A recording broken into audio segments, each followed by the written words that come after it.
क्या ये धीरेन्द्र शास्त्री अकेले ही पर्ची निकालेंगे कि मैं निकाल पाऊंगा? हमारे ब्याह में भले ही नहीं आप आई हो, पर उद्घाटन में अगर समय मिल जाए तो आप पहुंचे। माननीय प्रधानमंत्री जी अभी जब माता जी को मिल रहे थे तो हमारी माता जी से कह रहे थे हम तुम्हारी माता जी पर्ची खोल रहे हैं।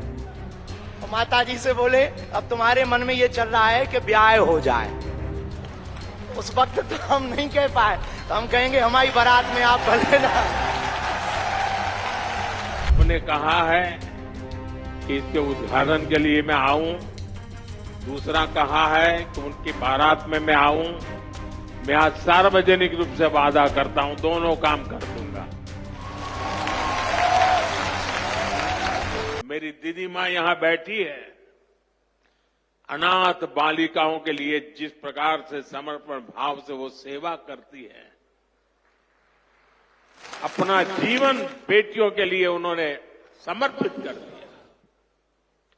साथियों, यहीं पास में हमारे बुंदेलखंड का चित्रकूट, प्रभु राम से जुड़ा ये पवित्र तीर्थ खुद दिव्यांगों और मरीजों की सेवा का कितना बड़ा केंद्र है। मुझे खुशी है इस गौरवशाली परंपरा में बागेश्वर धाम के रूप में एक और नया अध्याय जुड़ने जा रहा है। अब बागेश्वर धाम में आरोग्य का आशीर्वाद भी मिलेगा। मुझे बताया गया है यहां 2 दिन बाद महाशिवरात्रि के दिन 251 बेटियों के सामूहिक विवाह महोत्सव का भी आयोजन होगा। मैं इस पुण्य कार्य के लिए भी बागेश्वर धाम की सराहना करता हूं। मैं सभी नवविवाहिता दंपतियों को, मेरी बेटियों को सुंदर और सुखी जीवन के लिए अग्रिम बधाई देता हूं, हृदय से आशीर्वाद देता हूं।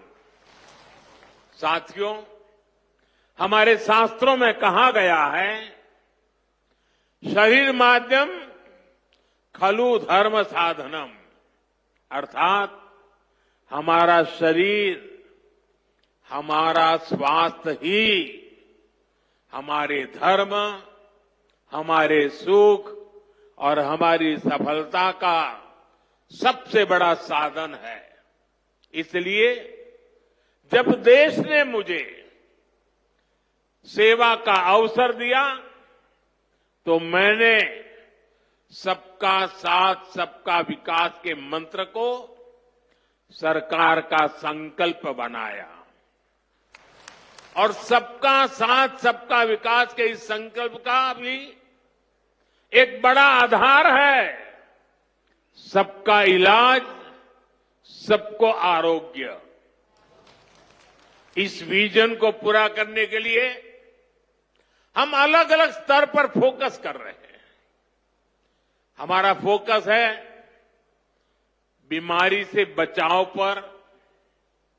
आप मुझे बताइए, यहां स्वच्छ भारत अभियान के तहत टॉयलेट, शौचालय हर गांव में बने हैं कि नहीं बने हैं?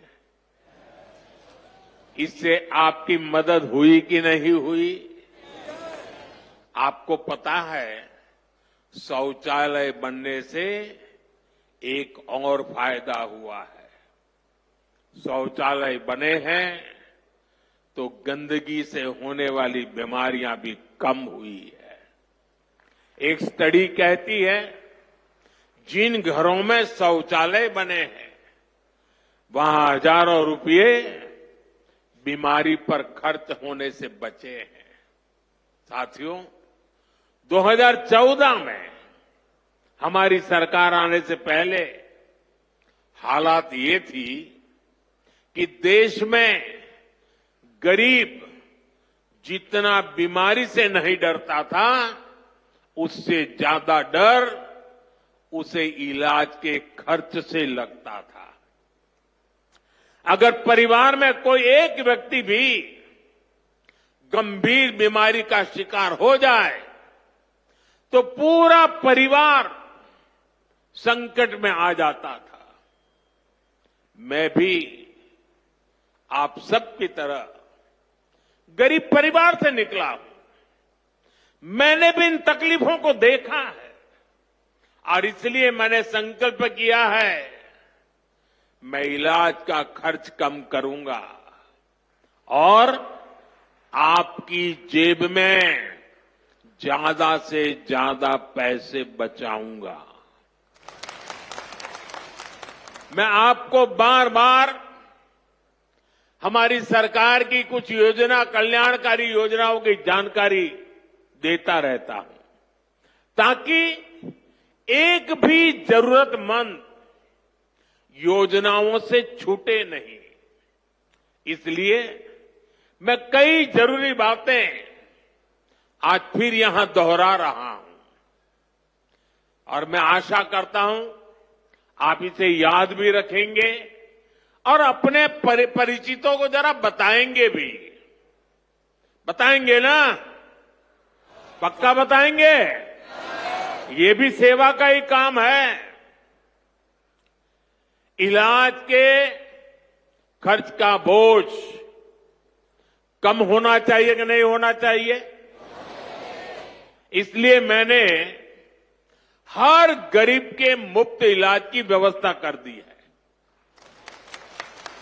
5 लाख तक का इलाज बिना किसी खर्च के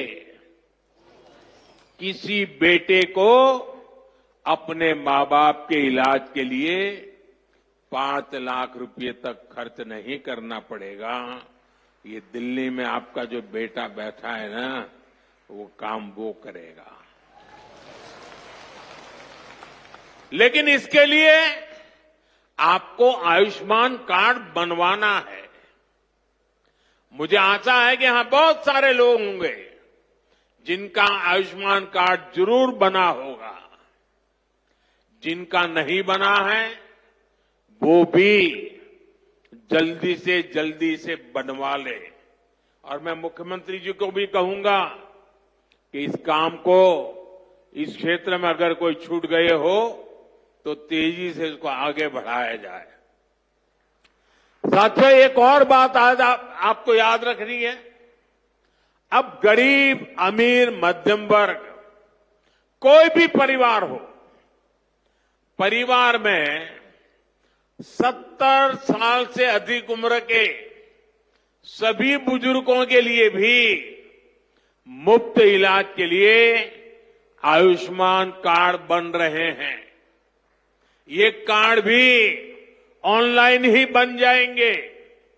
इसके लिए कहीं किसी को कोई पैसा देना नहीं है और अगर कोई पैसे मांगता है तो सीधे मुझे चिट्ठी लिखना, बाकी काम मैं कर लूंगा।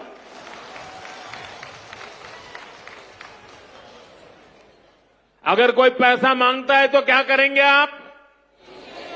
लिखेंगे? मैं इन संत महात्माओं को भी कहता हूं कि आप भी जरा आयुष्मान कार्ड का प्रबंध कर दीजिए ताकि आपको कभी बीमारी में मुझे सेवा करने का मौका मिले। आपको तो बीमारी आने वाली नहीं है, लेकिन अगर कहीं आ जाए तो। भाइयों बहनों, कई बार इलाज के लिए अस्पताल में भर्ती होने की जरूरत नहीं पड़ती है। डॉक्टर की लिखी दवाई घर पर ही खानी पड़ती है।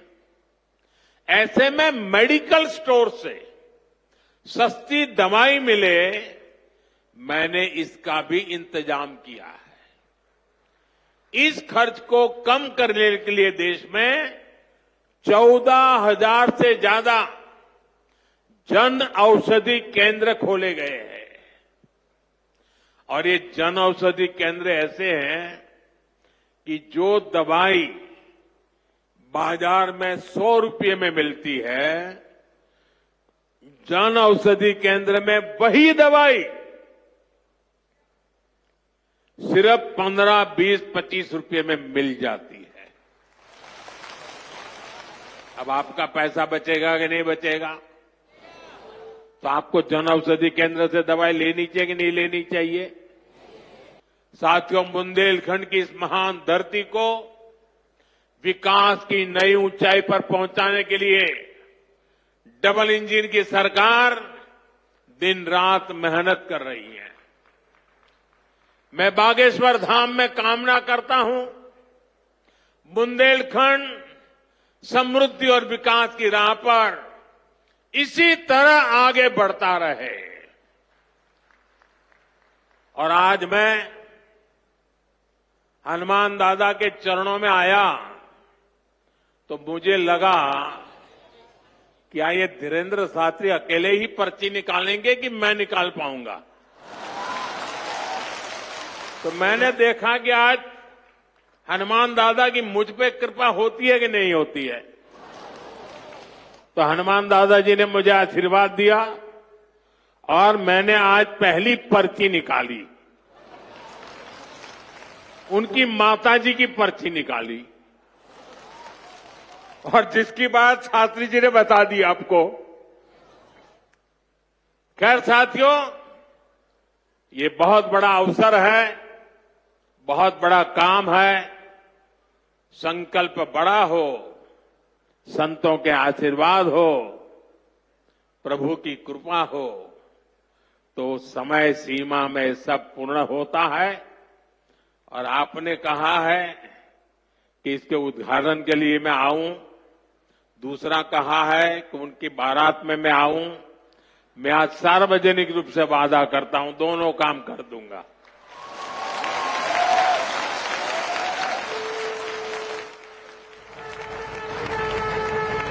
आप सभी को एक बार फिर मेरी बहुत बहुत शुभकामनाएं, बहुत बहुत धन्यवाद। हर हर